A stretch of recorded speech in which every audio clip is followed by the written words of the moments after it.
तो राधे राधे बच्चों, मैं हूँ हृदय एससीजी इंस्टीट्यूट से। आज बेटा बहुत इंपॉर्टेंट टॉपिक पढ़ने जा रहे हैं हम लोग, ट्रांसपोर्टेशन इन ह्यूमन बीइंग। तो हम लोगों ने जो है कल खत्म किया था रेस्पिरेशन इन ह्यूमन बीइंग। तो आप वो वाली वीडियो जो है पीछे से देख सकते हैं, या मैं जो है उसका लिंक डिस्क्रिप्शन बॉक्स में डाल दूंगा।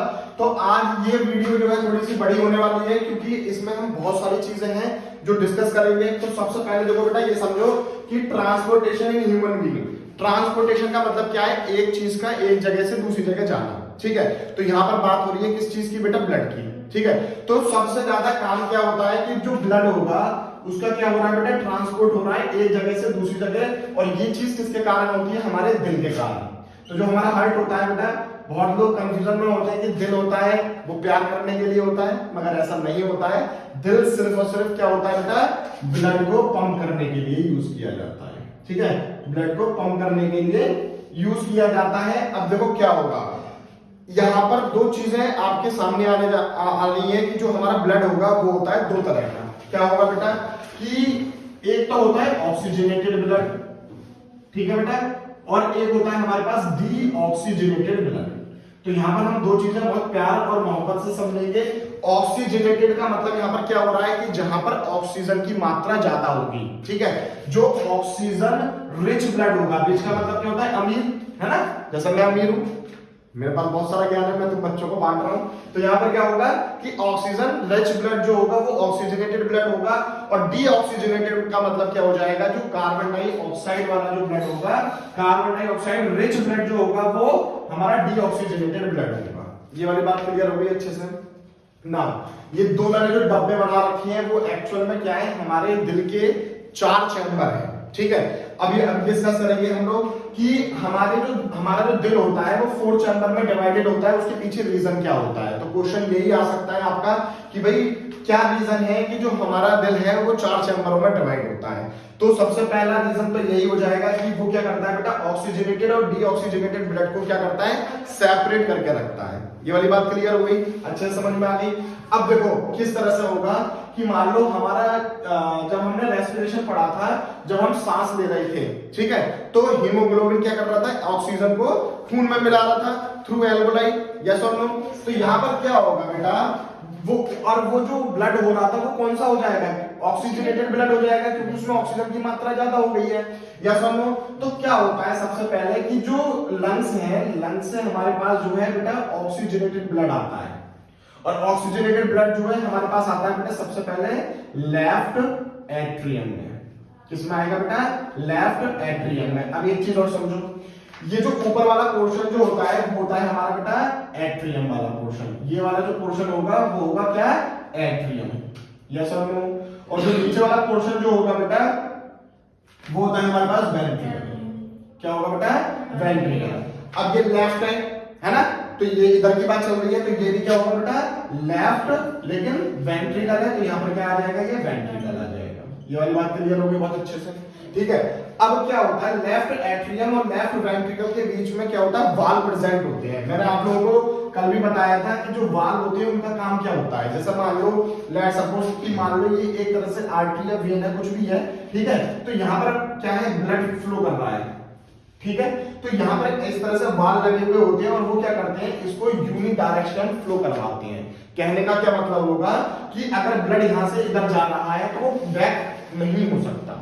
आ रही है बात समझ में? वो एक ही डायरेक्शन में फ्लो होगा। ऐसा कभी देखा है आप लोगों ने कि भाई ब्लड जो है यहां से लेके यहां तक गया और मैं हाथ ऐसा कर दूंगा तो वो नीचे आ जाएगा? क्या मेरा कंधा भर जाएगा क्या ब्लड से? ऐसा नहीं होता ना। तो क्या होता है कि वाल प्रेजेंट होते हैं हमारी आर्टरीज और वेन्स में। वो क्या काम करेंगे बेटा कि जो ब्लड है उसको पीछे आने से रोकते हैं, सिंगल डायरेक्शन में ही उसको फ्लो करवाते हैं। ये बात क्लियर हो गई ना? दोबारा से क्लियर करते हैं बेटा। लंग्स से हमारे पास जो है बेटा ब्लड आया, और कौन सा ब्लड आएगा? ऑक्सीजनेटेड ब्लड आएगा। कौन सा ब्लड आएगा बेटा? ऑक्सीजनेटेड ब्लड आएगा, जिसमें ऑक्सीजन की मात्रा ज्यादा होगी। उसके बाद क्या होगा बेटा? वाल्व के द्वारा वो नीचे की तरफ आ जाएगा लेफ्ट वेंट्रिकल में। क्लियर हो गई ये बात? अब लेफ्ट वेंट्रिकल में आने के बाद वो चला जाता है बेटा और बॉडी पार्ट्स में या बॉडी ऑर्गन्स में चला जाता है। कौन सा ब्लड जा रहा था बेटा? ऑक्सीजनेटेड ब्लड जा रहा था। ये वाली बात क्लियर हो गई सारे बच्चों को? तो जो ऑक्सीजनेटेड ब्लड है वो जाता है बेटा मेन आर्टरी। क्या मेन आर्टरीज है, और जिसका नाम होता है हमारे पास बेटा मेन आर्टरी, और जिसको हम क्या बोलते हैं बेटा एओर्टा। तो क्वेश्चन ये भी आ जाता है, ध्यान पूर्वक समझना कि which one is largest artery in human being. तो मतलब सबसे बड़ी जो आर्टरी होती है वो क्या होती है, तो हमारे पास आंसर हो जाएगा बेटा एओर्टा। ये वाली बात क्लियर हो गई। तो एओर्टा के द्वारा लेफ्ट वेंट्रिकल से ये जो होगा ऑक्सीजनेटेड ब्लड जो होगा वो बॉडी पार्ट्स में चला जाएगा। अब यहाँ पर कौन सा ब्लड गया है, ऑक्सीजनेटेड ब्लड गया है ना। तो ऑक्सीजनेटेड ब्लड क्या होगा बेटा, जो ऑक्सीजनेटेड ब्लड होगा वो कन्वर्ट हो जाता है किसमें, डीऑक्सीजनेटेड ब्लड में। अब ध्यानपूर्वक समझना यहाँ पर क्या होगा, हमारी जो सेल्स हैं उनको एनर्जी की जरूरत थी, और एनर्जी कब मिलेगी, जब ऑक्सीजन की मात्रा चली जाएगी। ठीक है, तो ऑक्सीजनेटेड ब्लड क्या हुआ, पहले लंग्स से कहा गया लेफ्ट एट्रियम में, और लेफ्ट एट्रियम के बाद लेफ्ट वेंट्रिकल में आया वो। उसके बाद क्या हुआ बेटा, मेन आर्टरी एओर्टा से ऑक्सीजनेटेड ब्लड कहां चला गया, ऑल बॉडी पार्ट्स में, ऑल सेल में। अब वहां पर क्या होगा कि जितनी भी सेल प्रेजेंट है उनमें क्या है, माइटोकॉन्ड्रिया है। तो माइटोकॉन्ड्रिया क्या करेगा बेटा, जितनी भी ऑक्सीजन का यूज करेगा और एनर्जी रिलीज करना शुरू कर देगा। ठीक है, in the form of ATP. Clear हो गई ये बात। अब जो ऑक्सीजनेटेड ब्लड था बेटा वो कन्वर्ट हो गया जिसमें डीऑक्सीजनेटेड ब्लड में, और डीऑक्सीजनेटेड ब्लड जो है वो क्या होगा, कैरी कर रहा है क्या बेटा, कार्बन डाइऑक्साइड ना। ठीक है, वो जाता है हमारे पास किसमें बेटा, राइट एट्रियम। किसमें जाएगा बेटा, राइट एट्रियम में। और कौन सा ब्लड जा रहा होगा हमारा, डीऑक्सीजनेटेड ब्लड। ये वाली बात क्लियर हो गई, अच्छे से समझ में आ रही है। तो दोबारा समझते हैं, यहां तक तो हमने कर लिया। यहां पर क्या हुआ बेटा, ऑक्सीजनेटेड ब्लड जो है वो डीऑक्सीजनेटेड ब्लड में कन्वर्ट हो गया।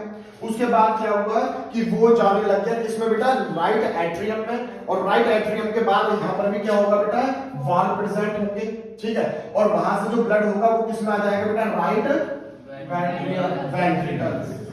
सही जवाब। ठीक है, और जैसे ही अब ये इसमें आएगा उसके बाद ये फिर से ऑक्सीजनेटेड जो डीऑक्सीजनेटेड ब्लड होगा बेटा वो फिर से क्या है, राइट वेंट्रिकल से किसमें चला जाता है, लंग्स में, और लंग्स के बाद हम CO2 निकाल देते हैं। ये वाली बात क्लियर हो गई बेटा, तो समझ में आ रही है ये वाली बात। तो यहां पर देखो बेटा क्या हो रहा है कि जो यहां से हमारे पास ऑल बॉडी पार्ट से जो ब्लड जा रहा था, कौन सा, डीऑक्सीजनेटेड ब्लड, ये भी हमारी किससे जाता है बेटा, मेन वेन प्रेजेंट होती है, और जिसको हम बोलते हैं बेटा वीना कावा।